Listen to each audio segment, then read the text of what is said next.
Congressman, the Senate held a vote on the Green New Deal today. What do you think about that? Because there really wasn't, there hasn't been an opportunity to debate it. It was sort of a tricky procedural thing they did, didn't they?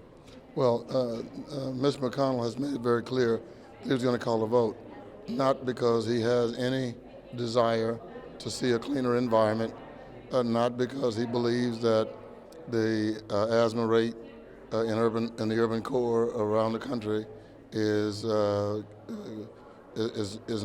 shouldn't ever be tolerated in a country like the United States, which is industrialized and the richest country on the planet. Not because he thinks that young kids whose bodies have already been damaged by drinking polluted water in Michigan, but because he thinks that it's a chance for him to put Democrats on the spot, because what he wants to do is lift up the estimated cost that he'll put on it for implementing this ideas package, which is not a piece of legislation. It is a bundle of ideas, many of which I think are easily embraced by people who are concerned about the environment. Yes, some of those items will have an extremely high cost, but I guess the question has to be lifted: what is the cost of saving the planet? What is the cost of saving the lives of our children? Right. Where do we go next with the Mueller report and investigation? I suppose you support releasing the full report.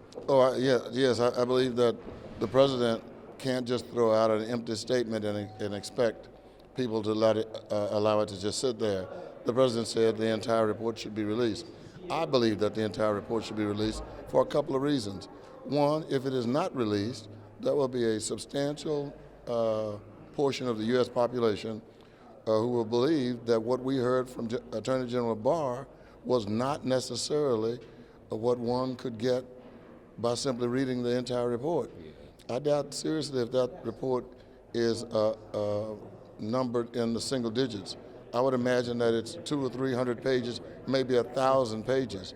And so I think, when they say, well, it could have gone either way, that was a hint that something needs to be examined in the Barr report. We haven't seen yet the Mueller report.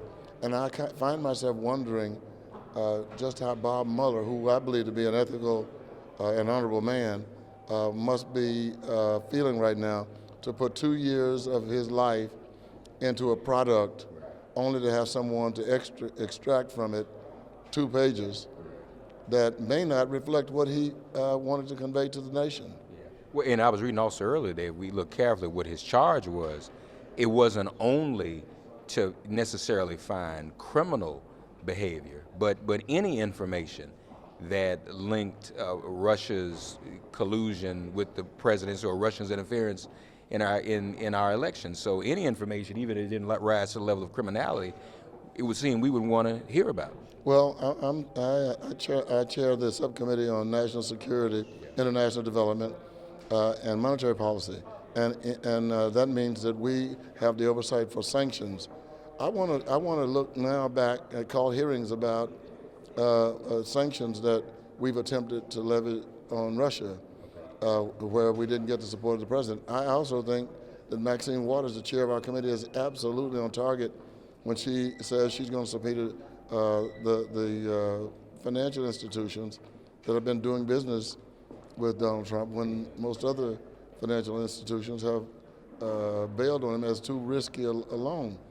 There are so many questions that are yet unanswered. I mean, someone needs to explain to me. I went to a segregated school, so I may not be able to understand a lot of stuff, but explain to me how so many people, some of whom have been indicted for lying, and others just lied about contact with Russia. I mean, is there something going on in the water? Right. There has to be a reason that people lied about, including the former Attorney General, about their contact with Russia. There's something going on, and I think the American public needs to know. Lastly, Congressman, forgive me for not knowing this, but have you signed on yet as a co-sponsor for H.R. 40? I'm not sure. Reparations. Oh. Dr. Kanye's bill. I don't. I may have. I'm not sure. Okay, I'm not sure. I'm sorry, I don't know. Yeah, I don't know if I've signed on or not. I think that we ought to look at reparations.